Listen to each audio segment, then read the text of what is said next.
Welcome back, guys. This was a crazy transformation. Sorry, I had to laugh a little bit, but this is one of those videos I wish I had seen when I first started cutting hair. This one's mainly for beginners or anyone whose fades just aren't coming out as clean or detailed as they want. If also you've been struggling with that bald line or your blends just aren't hitting right, I'm gonna show you a super effective way to get rid of it. And now this is going to be a different kind of way of fading compared to what I normally do. It's actually one of the easiest, most simple methods I started with back in the day. There's so many techniques out there now, so many different ways to fade.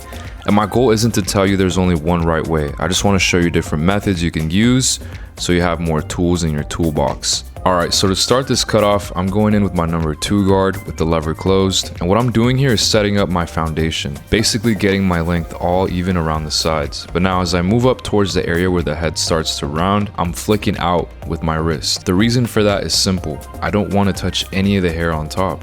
I just want to clean up the sides and keep that top area dark, especially where the head curves and around the crown. You don't want to accidentally lighten those areas too much because that's what gives your fade its contrast. And don't be afraid to take that clipper up a little higher. As long as you're flicking out, you're safe. A lot of beginners hesitate because they think going too high will mess up the fade, but it's all about your motion. Once I've gone around with the lever closed, I'm gonna open it and go over the same section again. Opening the lever just means you're cutting less hair, and the blade moves further away from the guard, right? So it's like using a slightly bigger guard, closer to a 2.5. That helps the fade blend smoother into the top and just make a better transition.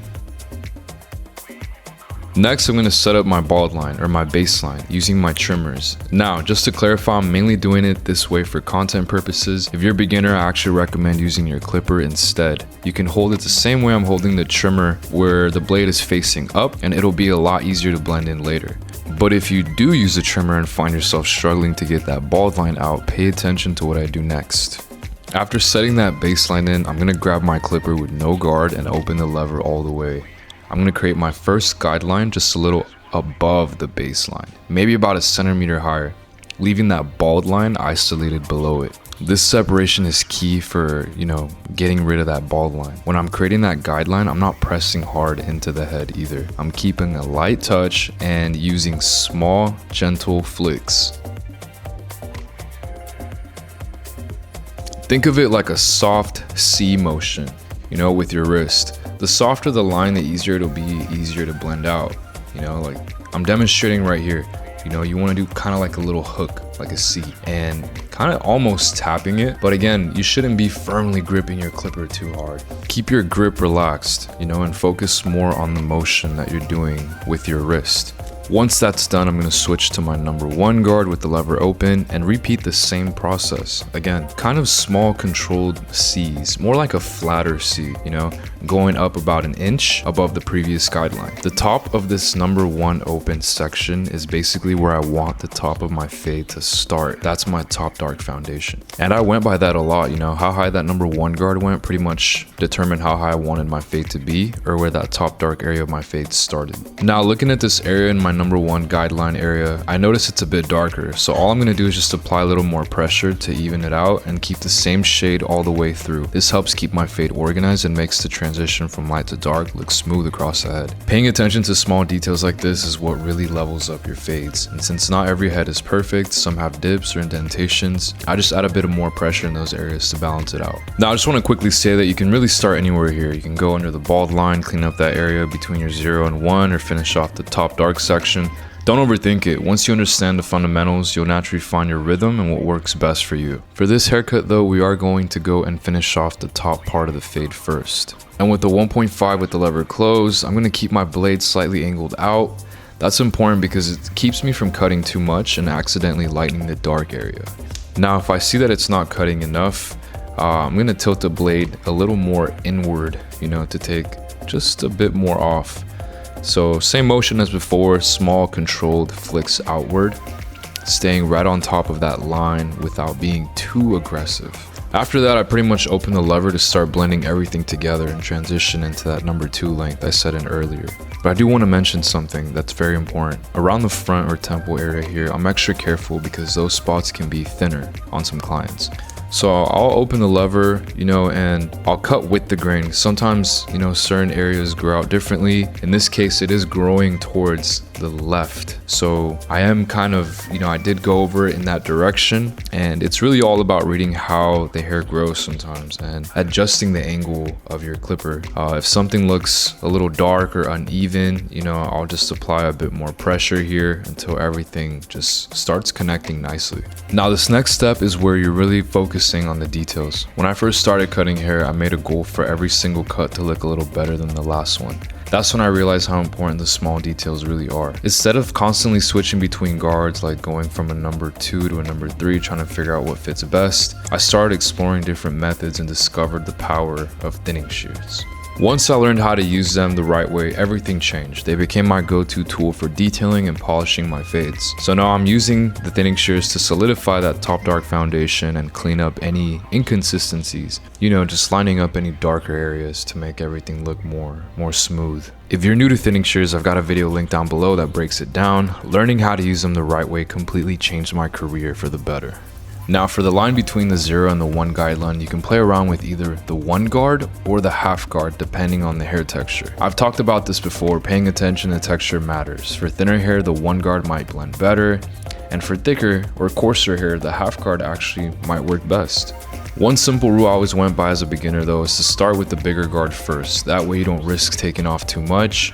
If it doesn't cut anything, then move down. It's an easy, low risk way to fade cleaner and make fewer mistakes.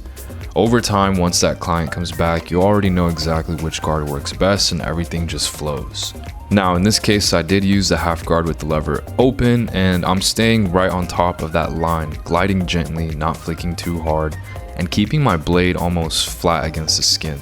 And if it's not cutting enough, I'll slowly close the lever until it starts blending in. Again, this is that low risk way of fading. You start with something bigger and gradually work your way down to, something shorter for then everything to connect more nicely. If you're still nervous about taking your fade higher, or you notice the top part isn't as dark as you wanted, don't worry, that happens. Sometimes it's because of the head shape, or maybe you took a guard up thinking it wouldn't lighten the area too much. Either way, it's all a part of learning and how to control that contrast. What really helped me with this was using the thinning shears. They let you control exactly how dark or light certain areas are without risking taking the fade too high. For example, when I used the half guard earlier, I didn't go all the way up because I didn't want to lighten my top section too much. That's where the thinning shears come in handy. They're a low risk tool that helps smooth out that transition from light to dark, so everything connects better and your fade has a clean contrast. What I mean by contrast is your fade should flow naturally from light to dark. No light patches in dark areas and no dark spots in your lighter sections. Thinning shears help you fix that with precision because you can go snip by snip, checking your progress as you go. If you don't feel comfortable using them, you can still use your 1.5 here and just work with the corners of your clipper.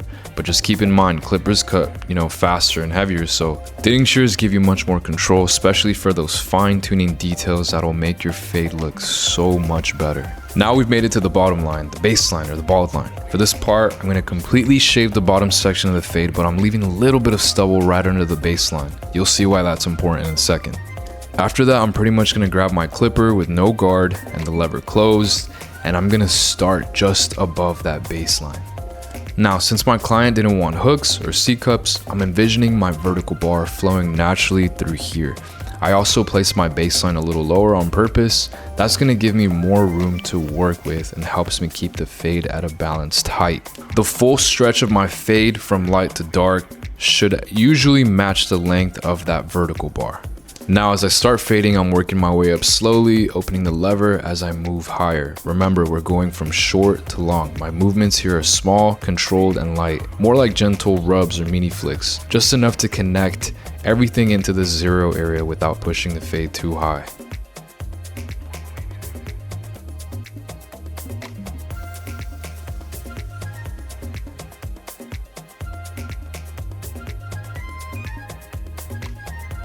Now, once that's blended in, I'm gonna come back and focus on erasing that baseline.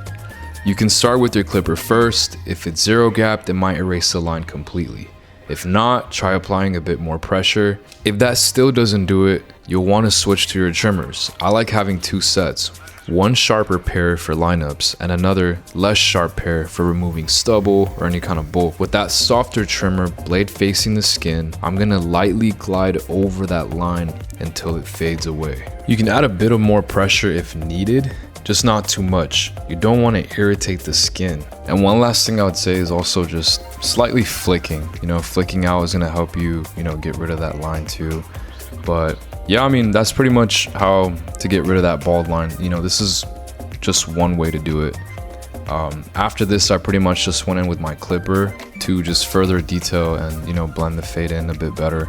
But yeah, there's other ways you can do this too. For example, instead of using your clipper for the zero area, you can use your trimmer with the blade facing upward to go over, the line. And if it's still not coming out, you can finish it off with your shaver, but just be careful not to flick too high into the fade, You also don't want to apply too much pressure with your shaver. But the goal of this whole tutorial was to give you a method, something structured you can follow. There's so many ways to fade, but now you've got a simple playbook you can apply to any haircut. The more you practice, the more rhythm you'll build. If you're a beginner without many clients yet, I'd recommend cutting for free just to get those reps in. That's how you really improve. Once you understand this though, you'll be able to adapt it to different fades. For a taper, for example, your guidelines are just gonna move to, they're just gonna be on the temples or the sideburns. The width and the height of those guidelines will determine how stretched or compressed your fade looks. And the height of your fade will usually line up with, where your number one open guideline ends. That's your top dark area. But from here, you'll start to develop your own system, maybe swapping guards, using different angles, or deciding whether thinning shears fit your style. My goal is to show you options so you can build what works best for you. But after this, I lined up my client, being mindful that as I move towards the corners, the head curves. So you have to adjust the trimmer angle slightly to keep the lineup looking straight from the front. And then, I pretty much just added some enhancements after this, to his liking, detailed a bit more with thinning shears, and adjusted my lighting for a cleaner showcase. But I really hope you guys took something from this video. If you have any questions, please drop them in the comments. I read and reply to all of them. If it's not obviously today, it'll be 2-3 days from now, or maybe even a week, but I will respond. And if you want to support the channel, please like and subscribe. I'm getting close to 100,000 guys, and every bit helps me keep putting out more value for you guys. So share this with someone who's struggling with their fades, with whoever, but either way, I seriously appreciate every one of you. For those of you that watch, for those of you that like and subscribe, for those of you even that just watch and then leave, it doesn't matter. I still appreciate you. Would be dope though if you liked and subscribed. And turn them noties on too. I am dropping videos every Wednesday. But yeah guys, after this, pretty much show the final result. I hope you guys enjoy the video. Peace.